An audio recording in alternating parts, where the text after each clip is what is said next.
Welcome sa Cloud B Movie Recap. Ang pelikulang ikukwento natin ngayon ay ang Ainbo, Spirit of the Amazon. Halina't simulan na natin. Sa makapal at magagandang kagubatan ng Amazon, nakatira ang isang 13 taong gulang na batang babae na nagngangalang Ainbo. Araw-araw ay gumagala siya para sanayin ang kanyang mga kasanayan sa pangangaso ngunit hindi man lang siya gumaling kahit kaunti. Ngayon ang kaarawan ng kanyang matalik na kaibigan na si Sumi at nais ni Ainbo na magdala ng isang espesyal na regalo para sa kanya. Nilalayo niya ang pinakamagandang ibon at nag-set up ng bitag na pinaniniwalaan niyang walang palya. Habang hinihintay ni Ainbo ang biktima, napagtanto niya na hindi niya inilagay ang pain. Agad siyang kumuha ng uod at inilagay sa bitag ngunit hindi sinasadyang nahuli siya sa sarili niyang bitag. Ngayon ay nakabitin siya sa gitna ng kagubatan habang si Sumi ay sabik na naghihintay sa kanya. Si Sumi ay anak ni Huarinka, ang pinuno ng isang nayon na pinangalanang Kendamo. Sa nakalipas na ilang buwan, ang dagat ay napupuno ng mga patay na isda at ang mga taong nayon kasama si Huarinka ay nagkasakit. Naniniwala si Huarinka na ito ay dahil sa isang sumpa ngunit ang pinagmula ng sumpa ay hindi alam kung saan nagmula. Si Sumi ay 13 na at kinuha ni Huarinka ang responsibilidad ng nayon dito, at gusto niyang gawin din ni Sumi yun. Bukod dito, hindi siya sapat na malusog upang mahawakan ang nayon. Kinakabahan si Sumi ngunit naniniwala ang kanyang mga magulang na nasa kanya ang lahat ng katangian para maging isang mahusay na pinuno. Malapit na ang oras para sa seremonya ngunit gustong hintayin ni Sumi ang kanyang kaibigan.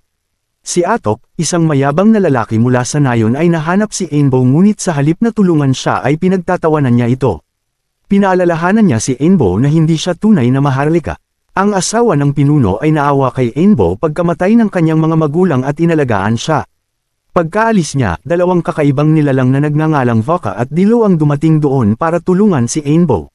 Sinasabi nila na siya ang kanyang gabay sa espiritu ngunit ipinapalagay ni Ainbo na nakikita niya ang mga bagay dahil sa stress. Nang ibagsak siya ng mga espiritu, sa wakas ay nagsimulang magtiwala sa kanila si Ainbo at dinala sila pabalik sa nayon. Ang lahat ng mga tao ay natipon para sa seremonya ng korona ni Sumi. Hinubad ni Huarinka ang kanyang royal necklace at inilagay ito sa leeg ng kanyang anak. Sa wakas ay nakarating doon si Ainbo at nagpasyang ibigay ang mga espiritu bilang regalo kay Sumi. Ngunit ang mga espiritu ay hindi pinapayagan na magpakita sa publiko kaya hindi sila lumabas nang tinawag sila ni Ainbo sa entablado. Ipinapalagay ng lahat na nagsisinungaling si Ainbo at siya ay tumakbo palayo sa kahihiyan. Nakilala niya muli ang mga gabay ng espiritu sa kagubatan at sinabi nila ang kanilang aktwal na dahilan ng pagdating. Dumating sila upang tulungan si Ainbo na iligtas ang nayon. Ang sumpa sa nayon ay ginawa ng demonyong gubat na si Yakuruna. Mapapagaling lamang ito sa pamamagitan ng isang espesyal na ugat na nakabaon ng malalim sa isang lugar sa kagubatan. Si Moelo Mama lang ang nakakaalam kung nasaan ang ugat. Siya ay isang higanting pagong na nagdadala ng bigat ng mundo sa kanyang shell. Matapos marinig ang lahat ng ito, nagpa siya si Ainbo na sabihin ang lahat kay Sumi at inanyayahan niya itong makipagkita sa mga espiritu. Ngunit tumanggi si Sumi na maniwala na may mga espiritu at pinagbawalan niya si Ainbo na pumunta sa kagubatan. Nalungkot si Ainbo at agad na pumunta sa kanyang stepmother na si Chuni na tinawag siyang espesyal na anak. Ang biolohikal na ina ni Ainbo na si Lizanie ay mayroon ding mga espesyal na katangian at upang makakita ng mga gabay na espiritu. Kahit noong namatay siya, nagpakita siya sa panaginip ni Chuni para sabihin sa kanya ang lokasyon ni Ainbo. Gustong marinig ni Ainbo ang higit pa tungkol sa kanyang totoong ina ngunit oras na para matulog. Kinaumagahan, pinilit niya si Sumi na samahan siya kay Chuni para pareho silang matuto ng higit pa tungkol sa mga spirit guide. Nakahiga pa rin si Chuni sa kanyang kama. Nang subukang gisingin siya ni Ainbo, walang tugon si Chuni. Nakarating din doon si Atok at idineklara na patay na si Chuni. Si Ainbo ang sinisisi niya dahil siya ang huling taong nakasama ni Chuni kagabi. Bukod dito, naniniwala siya na si Ainbo at ang kanyang mga espiritu ay masasamang nagdala ng sumpa sa nayon. Tumakas si Ainbo at hiniling ni Atok kay Sumi na hayaan siyang mahuli si Ainbo. Naniniwala si Atok na gumamit siya ng black magic para patayin si Chuni at magkasakit si Huarinka. Tumanggi si Sumi na maniwala sa kalokoang ito at sinabihan si Atok na umalis kaagad. Samantala, si Ainbo ay nagtatago sa kagubatan at umiiyak sa kawalan. Napansin niya ang isang maliit na pagong at naalala niya ang tungkol kay Motello Mama, ngunit hindi niya alam kung paano ito mahahanap. Bumalik din ang mga spirit guide at tinulungan si Ainbo na magpaalam sa kaluluwa ni Chuni. Hindi man lang siya makakadalo sa libing habang si Zumi ang mag-isa na nagsasagawa ng ritual ng bangkay ng kanyang ina. Pagkatapos, sinabi niya sa kanyang ama ang lahat ng sinabi ni Atok. Pinayuhan ni Huaringa si Zumi na kumilos tulad ng pinuno at gawin ang sa tingin niya ay tama. Kinaumagahan, kinuha ni Zumi ang dalawang gwardya at nagtungo sa kagubatan upang pigilan si Atok at ibalik ang kanyang kapatid. Nais malaman ni Ainbo ang higit pa tungkol sa sumpa ngunit ang mga gabay ng espiritu ay tumanggi na sabihin ang lahat ng sabay-sabay. Gusto nilang kumpletuhin ni Ainbo ang misyon na ito ng mag-isa para matuto pa siya. Pagkaraan ng ilang sandali, si Ainbo ay nagsimulang makaramdam ng gutom ngunit hindi niya mapuntirya ang mga prutas sa puno. Tinutulungan siya ng mga espiritu na magsanay at binibigyan din siya ng isang espesyal na araw. Ipinagpatuloy nila ang kanilang paglalakbay sa engranding ilog na maaaring patungo sa Motel Mama. Sa daan, napansin niya ang isang grupo ng mga lalaki mula sa modernong sibilisasyon na naghuhukay ng isang malaking hukay. Biglang lumapit kay Ainbo ang isang blonde na lalaking nakasuot ng puting damit. Ang kanyang mga mata ay kumikinang na pula at madilim na espiritu ang nakapaligid sa kanyang katawan. Siya ay sinapian ng demonyong gubat na si Yakuruna. Natakot si Ainbo at tumakbo palayo. Ang mga madilim na espiritu ay patuloy na sumusunod sa kanya at siya ay tumalon sa ilog. Tinulungan siya ni Navaka at Dilo na makarating sa baybayin at ngayon ay kailangan niyang kumpletuhin ang karagdagang paglalakbay ng mag-isa. Bigla niyang naramdaman na parang may sumusunod sa kanya. Sa susunod na sandali, makikita si Ainbo na nakatali at si Atok ang gumawa nito sa kanya. Nagsisinungaling siya na pinadala siya ni Zumi para hulihin si Ainbo at wakasan ang sumpa. Ayaw maniwala ni Ainbo at tinutukan niya si Atok gamit ang kanyang pana. Ipinaalala ni Atok kay Ainbo na ang ina niya ang pinakamabilis na tumakbo, ang pinakamahusay na mangangaso at alam ang bawat bahagi ng gubat. Minahal siya ni Atok ng sobra pero nagpakasal si Lizanie sa iba. Hawak pa rin niya ang sama ng loob at gustong maghiganti kay Ainbo. Nang mapagtanto ito, mas pinili ni Aibo na tumalon pababa kaysa mahuli ni Atok. Nang bumalik siya sa kanyang katinuan, nakahanap si Ainbo ng isang maliit na pagong. Dinala siya nito sa isang lihim na oasis kung saan dumadaloy ang isang magandang talon. Biglang umuuga ang lupa at lumilitaw ang ulo ng pagong sa ilalim ng talon.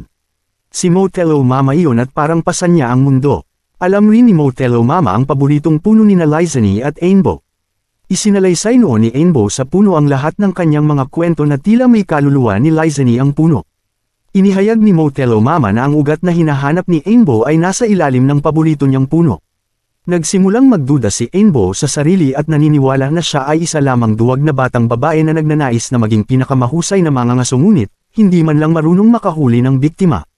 Pinagaan ang loob niya ni Motello Mama at sinabi sa kanya na lahat ng tao sa mundo ay nakakaramdam ng takot sa isang punto ngunit ang matapang ay patuloy na nakatayo laban sa kanilang mga takot, at ganun din ang dapat gawin ni Ainbo. At siya ang huling pag-asa ng Kendamo.